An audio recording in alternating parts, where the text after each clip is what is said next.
Attention viewer, please be advised that there were no sewing patterns that were harmed during the making of this content.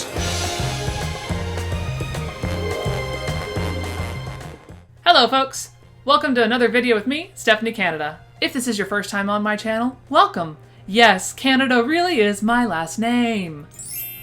If you enjoy vintage, sewing, and other random shenanigans, all laced with a heavy dose of sarcasm, please do hit that subscribe button now. In today's video, we are going to be recreating things I saw at Joann's that I want, but I didn't feel like paying their prices for. So when I was last at Joann Fabric for the last video that I did, I noticed this awesome section that I feel like I've seen before, but for some reason this time it just really caught my attention. It was just rows of these delicious retro simplicity pattern things. Basically, they took the cover art from an old pattern and slapped it onto other things and are selling them at a markup price. And while I was scanning through these aisles, I was sitting there going, these are expensive. I can make most of this without having to pay these prices.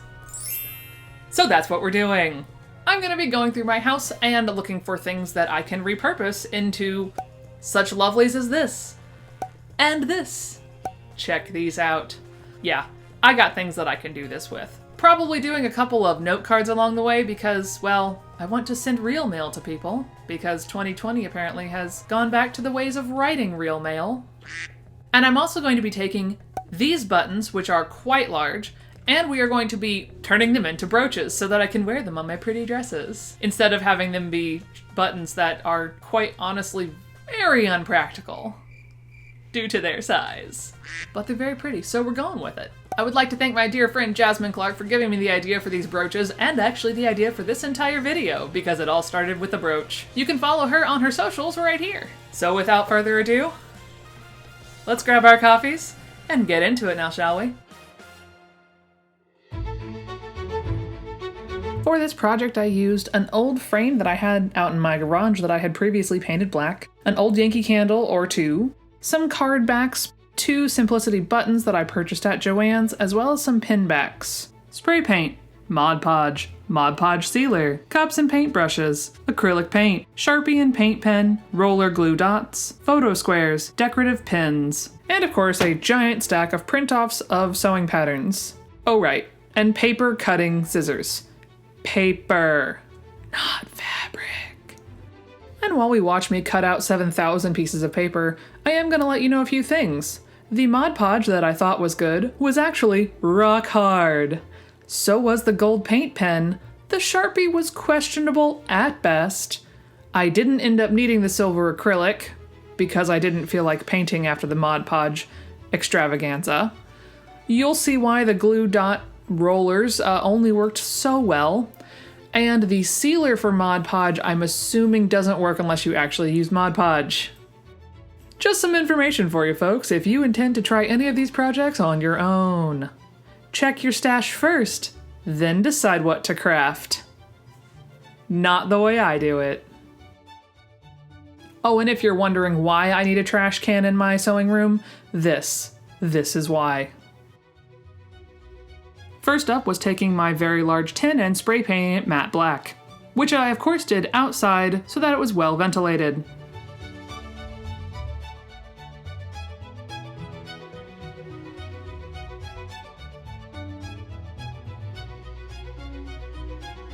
Next up was getting rid of that black soot and candle wax from the inside of the candle holders.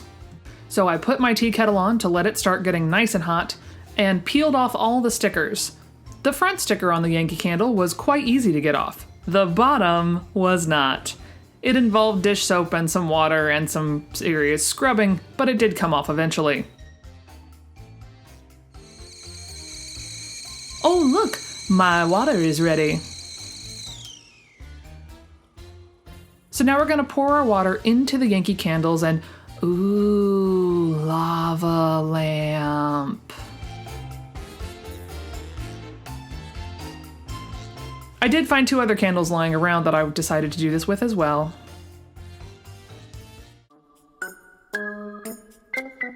And this is why, friends, you do not try and get the wax to lift on its own once the hot water is already in it. Learn from my mistakes, friends. Now that everything's all hardened and cleaned up, I'm going to take that big red wax glob out of this candle and pour out the remnants.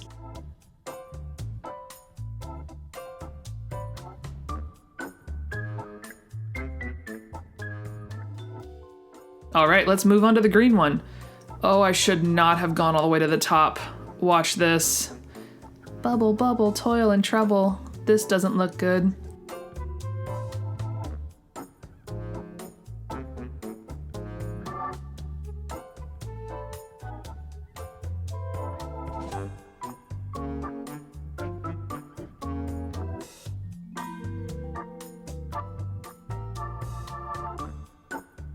And this, friends, is why I tell you to go below the little curve line.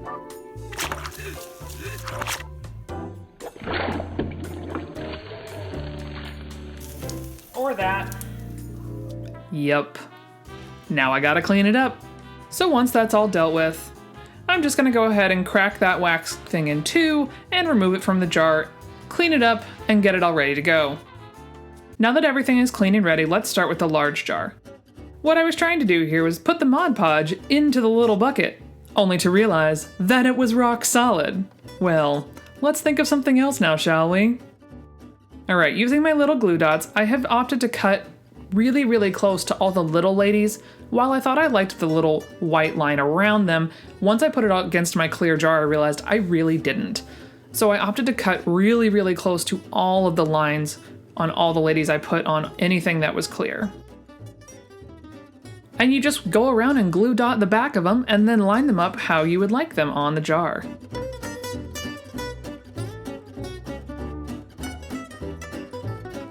Next up is going to be my small glass container, and for this one I opted to use some of my favorite full cover shots, which is the little kitty cat applique and the gloves. And I just wanted to see what it would look like because they did fit really nicely along the actual glass jar. However, when you put the lid on, you sort of lose a little bit of it, but it's alright. Lid on, lid off, it's all good.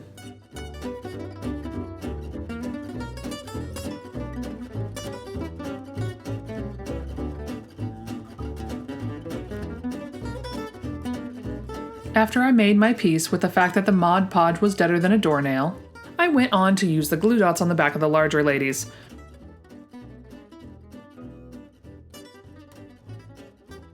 Which, after testing one, it did seem to work vaguely well. I'm not sure how long it's going to last. And then I ran into this issue, where the little tape kept getting caught on the exterior as I was rolling it, so it was like, I move an inch, and then I do it again, and then I move an inch and I have to pull the strip. And now in my stash of stuff in this room, I actually had a heavy-duty, quote-unquote, craft glue stick, which was dubious as to whether or not that was rock solid. So after testing it, it actually did still work, so I moved on to that. I am, again, unclear as to how long this will last. I feel like I need to give this trash can a better seal, but let's see what the Mod Podge does later on.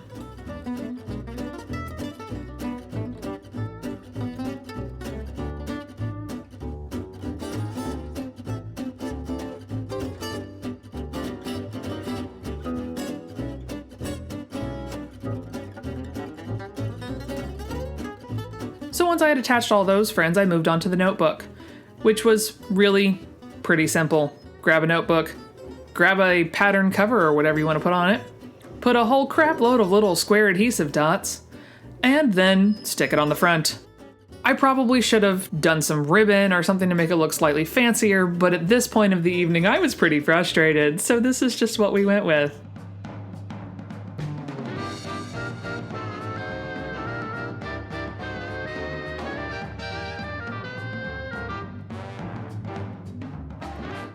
Alright, now moving on to my framed art. I found the largest cardboard box that I could find, traced out the inside with a little bit of room around the side, and then cut it out.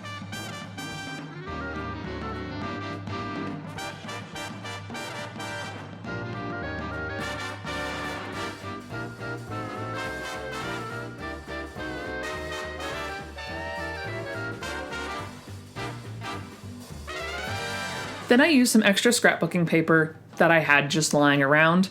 some black just to give it a nice contrast, and that little embossed white thing, which I opted to freehand cut, which was not my best plan, because now it's definitely askew in many, many terrible ways. Once I had that all glue sticked into place, I then just grabbed my pieces and started kind of playing around with whatever I thought would look the prettiest for me personally. And once I had them all right where I wanted them, I used my glue stick once more to put them all in place. Then we moved on to the project that started this entire thing, which is the buttons. The tools I grabbed for this are my staple puller. I know you guys probably don't call it a staple puller, but I'm in theater and that's what I call it. A box cutter, and tin snips. Now I had the blue lady and the red lady, and I wanted to start with the red because I didn't like her as much as the blue, so I figured if I made any mistakes, that I could use the red lady to sort of screw it up, and then go on to the blue. So once I had acquired tools that I figured would get the job done, I opened up a package and realized it was all plastic. A little ring of plastic with some glue around the edges, and needless to say, the staple puller went through the buttonhole part like butter.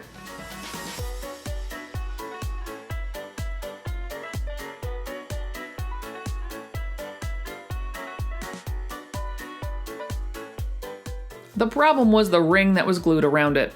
So I started to open up the staple puller and really just catch the edges to pop the whole thing off, and it did work, but when I did that, unfortunately, I definitely chipped the sides of the red lady, but that's why I started with her and then moved on to the blue. Started with the same exact tactic, opening up my staple puller as large as it will go, catching those edges, and this one didn't want to come off nearly as easily, but I did eventually get it off. The downside, unlike the red dress lady, her glue ring didn't come off. So here I am trying to take my box cutter and get these glue rings off so I can have a nice flat surface to glue on.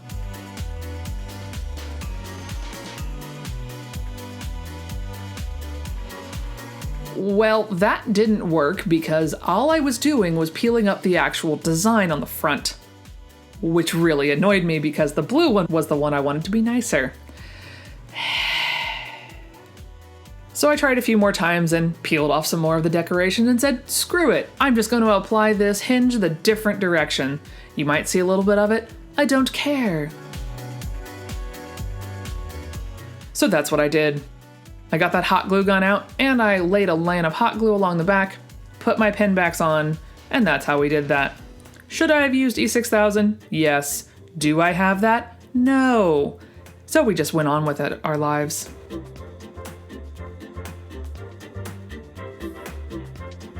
And while that hot glue gun was hot, I did also opt to make sure that I was putting that decoration in the back of the frame really well.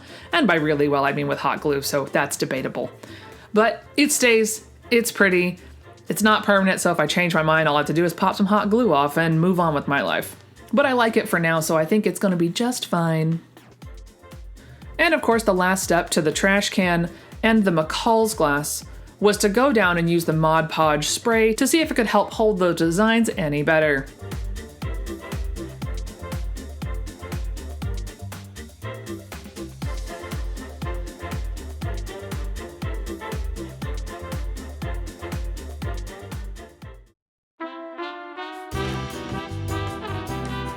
My takeaway from this project is that I need to prepare better and make sure that I have all the appropriate equipment before I get started with a project, and not trust that things I bought a year or 2 or 3 ago are still good. I really should have made sure that I had proper Mod Podge or spray adhesive to get all of these to stay the way I wanted them to stay.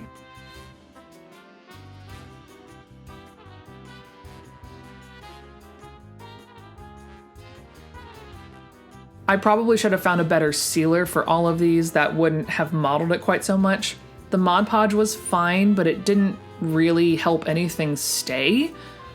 And I am dubious as to how long either of these are actually going to last, unless I spray something with some more oomph onto it. You can see here a couple of cards that I made to send back to people because, well, it's 2020, but it feels like 1920 because of how much I'm using the real mail. The footage seems to have gotten lost in the miasm between my phone and computer, but enjoy. The brooches also sort of make me sad because while I was able to use some Sharpie to quote-unquote fix the little blue lady, it's still noticeable to me that I screwed it up on the back. And the red one is okay, but those edges are definitely going to chip off, and I don't think a white Sharpie is going to do nearly as well. Maybe I'll use some white out. I don't know. But the bottom line is at least I feel like I have a bit more fun things around me. And while they aren't perfect, and while I definitely hit more bumps than I'd like to admit, I'm really glad I did them. I like a lot of them, and I know I'm gonna get use out of them. I'm gonna hang up the wall art. I'm gonna use the button jar. I don't know what I'm gonna use the other ones for, but I will figure it out. So friends, go off and make yourself some fun, pattern-themed things. But remember, no sewing patterns were harmed during the making of this film. Well, everyone, I sure hope you enjoyed this lovely endeavor of crafting with me today. I hope I inspired you to go ahead and make some of these pieces on your own, getting rid of some of the stuff in your house and repurposing it instead of paying more money to Joann Fabric. If you enjoyed this video, please do click that like button and turn on that subscribe button along with the bell notification so that YouTube might be able to tell you that I posted something. Thanks so much for watching, folks. See y'all next time.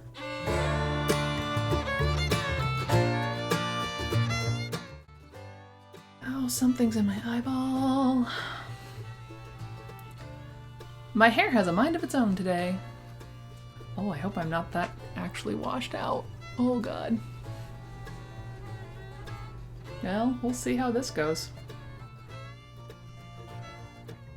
In today's video, we are going to be... Ooh, I maxed out the camera. Or the thing. Ooh, sorry.